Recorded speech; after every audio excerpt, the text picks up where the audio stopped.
After World War II, from 1941 to 1948, in a span of 8 years, 259 terrorist attacks were conducted by Jewish terrorists.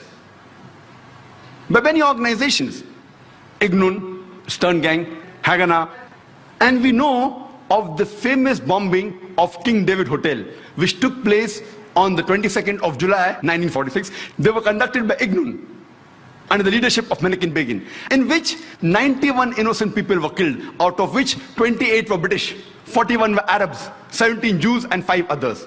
The Ignun group, they dressed up as Arabs to show as though Muslims did the bombing.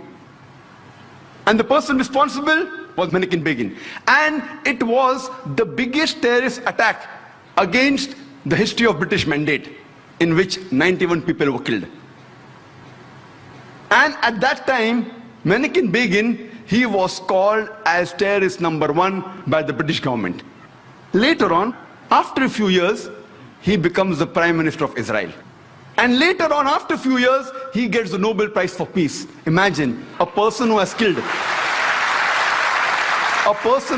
hundreds and thousands of innocent human beings becomes the Prime Minister of Israel and later on gets the Nobel Prize for Peace.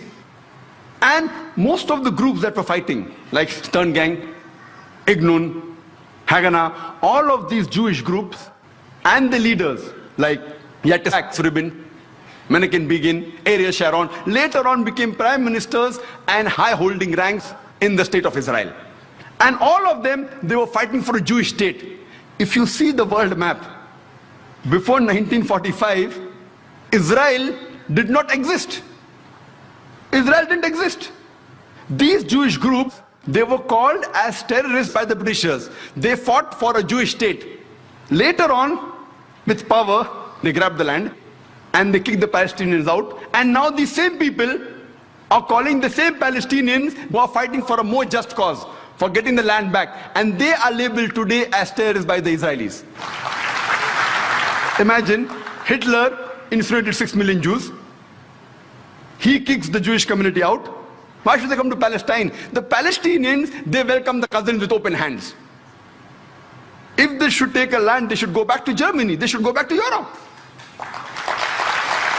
Imagine the Palestinians, they welcome the cousins. Imagine, suppose a visitor comes to your house.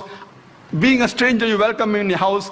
After a few days, he kicks you out of the house. And when you cry at the doorstep, I want my house back, people call you a terrorist. This is exactly what has happened today. The Palestinians, they are called as terrorists for what? They only want their land back. And so-called people, most of these powerful first world countries, they are agreeing with this unjust cause.